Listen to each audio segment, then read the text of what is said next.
Now, is it Way Ani? Ani is my middle name. Okay.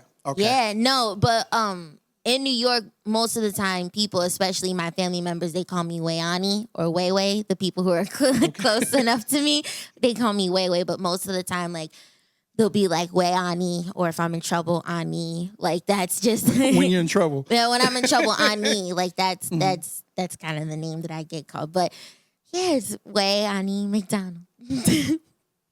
So it's so much going on with you right now, and I did want to kind of hold off The Voice for a while, but being we're going to get ready to get into some stuff from The Voice. Yeah. I know certain things that you can't talk about, so we'll try to keep away from that.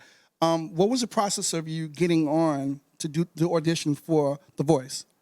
Well, the process was mostly like everybody else's process. You know, you sign up, you go to the cattle call, and when I mean cattle call, I mean cattle call. There's thousands of us, and we had to go to the last stop, which was in Pennsylvania, so that was already a drive.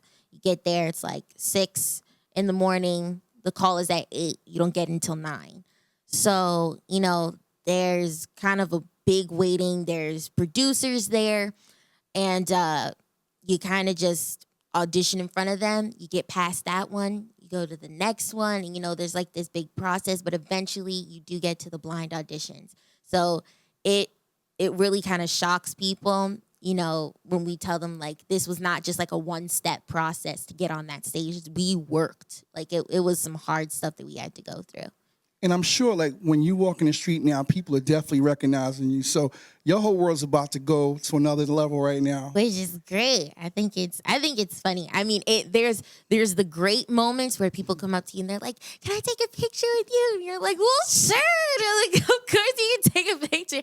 Like, that's, you know, I feel like I owe that much to people.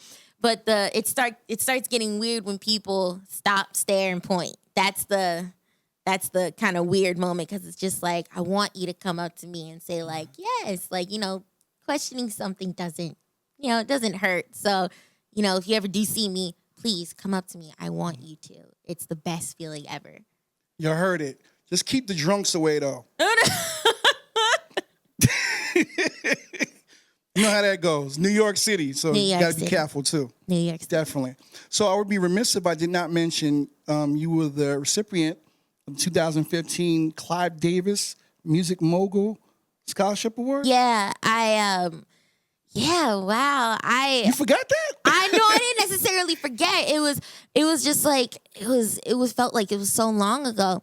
But I signed up for a program. There was thousands of people that signed up. It was at NYU, and it was for Clive Davis Future Music Moguls.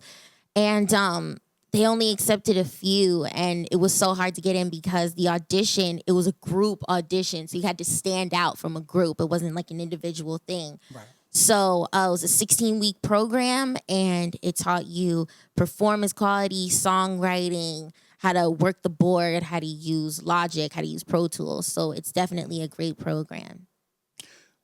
That's correct. You know exactly who Clive Davis is, right? You know Absolutely. The people that this man has worked with? Of course That's I huge. do. Yeah, no, it's amazing, especially like what everything was representing and making sure that, you know, we didn't know things not just on the stage but behind the stage. It helped you with financial literacy, managing. So it was great.